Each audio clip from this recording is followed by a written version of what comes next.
It's time now for French Connections, our weekly look at all the intricacies of life here in France. Today we have Shona Bhattacharyya with us on the set. Hi, Shona. Jeannie. You have such a fun one for French Connections today. You're going to talk about fashion. I do, and for so many of us, Jeannie, France is synonymous with fashion, and partly that's because French people tend to dress well, more on that in a minute, but it's also because, believe it or not, a lot of the clothes that we take for granted in our wardrobe actually were inspired by French designers, like the fact that I'm wearing black, for example, and that it's not considered morbid is thanks to Coco Chanel. So let's take a look at some examples. There's the little black dress, another Chanel creation that is a must-have for a lot of women in their wardrobes.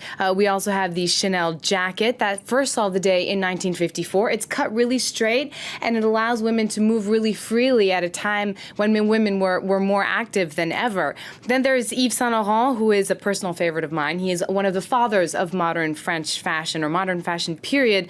Le smoking is our word du jour. It's one of those words that was taken from English and has a whole new meaning in French. But le smoking looks kind of like cross-dressing, I mean, in a sense, but it's a tuxedo. It's a tuxedo, but it's also a pantsuit, you know, tout simplement.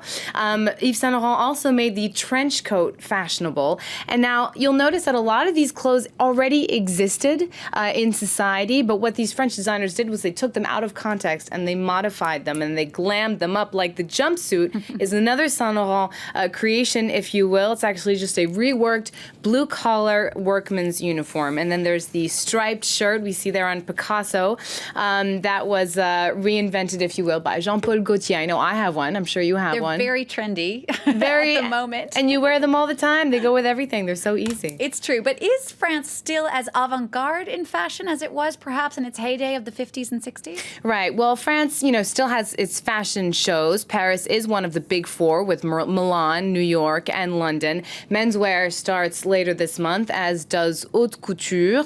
Now, I know Flo has been talking a lot recently about l'exception culturelle, which is the French state's role in promoting arts here in France. And fashion is absolutely no exception to that rule. A lot of French labels, a lot of French bands are part of something called the Défi. And that's actually a committee that helps to fund, train, also get labels to be sold overseas, open up their markets. So this is help that smaller labels, especially in the first 3 years, get, because that's when it really is important to get off the ground. Now, so much has been made about products being made outside of France. Is anything made in France anymore when it comes to fashion? Well, the thing is that, you know, since China and other mass-producing countries entered the market in the 1980s, France's garment sector has shrunk tremendously. Just think, until World War II, so that's until the 1940s, only 1/4 of the average French person's wardrobe was bought in a store made already. That's 3/4 of their clothes was made for them to their specifications by a tailor or seamstress.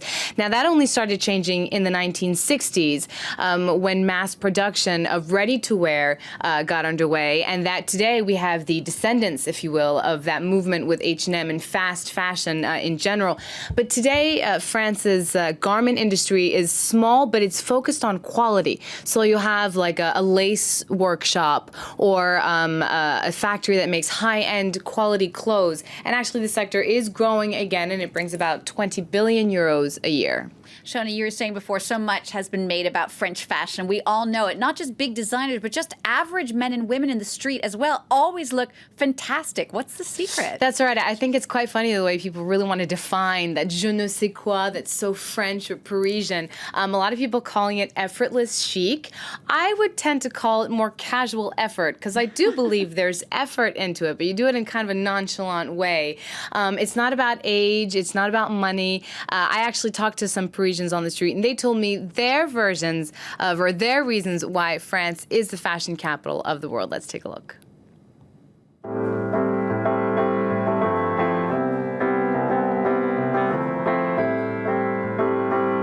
L'élégance, c'est d'être à l'aise dans ses vêtements. C'est vraiment ça, communiquer son bien-être. Essayer d'avoir les choses qui vont bien ensemble, d'être propre déjà sur soi, et voilà, hein, c'est tout. Surtout être bien habillé, c'est surtout être bien habillé pour soi. Je me fais plaisir, voilà, c'est surtout ça. Et je trouve qu'il n'y a pas d'âge pour ça. J'ai 73 ans et je suis d'une classe moyenne et je suis contente de pouvoir m'acheter des fringues à prix moyen. Et je trouve que c'est beau à regarder. Une femme élégante, c'est toujours très plaisant, même un homme d'ailleurs. Je m'habille avec ce que j'ai, mais j'essaye de me coordonner et de mettre un peu de couleur, mais non, je fais pas vraiment plus attention que ça. Moi j'ai une copine et une sœur, hein. Vous savez, j'ai jamais appris et j'ai jamais trop su où l'apprendre. Bah, ça s'apprend pas, ça se fait. Je pense que c'est inné, c'est même héréditaire. Je transmets ma fille, ma petite fille, tout le monde aime bien s'habiller. Je sais pas, parce que maintenant, vous voyez les jeunes, tout le monde est en jean, tout le monde, il n'y a plus une mode comme dans le temps, les femmes étaient en tailleur et tout ça. C'est terminé, ça, quand même, hein. Dans l'uniformité, il y a une certaine élégance, mais ça manque d'originalité par moment. Mais le français de base en ce moment c'est le jean brut, les Stan Smith et un trench on va dire. Et après il va mettre un coup de peps avec une marinière un peu spéciale ou des chaussettes flashy, quelque chose comme ça.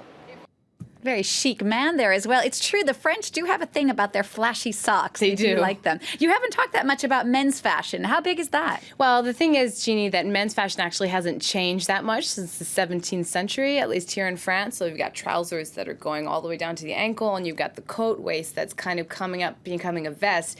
But apart from that, it hasn't really changed as much as women's fashion. We don't have corsets anymore. We don't have these like baskets under our skirts to make our hips look really big. So a lot of things have changed for women, much more than for men. However, I will say that if you take a man's shirt, dress shirt, and a woman's dress shirt, you'll see that a man's dress shirt is actually much more intricate and has many more details. It's also got interfacing in the collars and in the cuffs and in the buttons and such. So yeah, it's definitely still got a lot going for it. All right, Shona, thank you so much. Shona Bhattacharyya for that French Connections on fashion. Don't forget, if you have other questions, things you'd like us to talk about in this segment, be sure to tweet Shona at Shona_Journo, and be sure to check out all of our previous French Connection shows on our website, france24.com.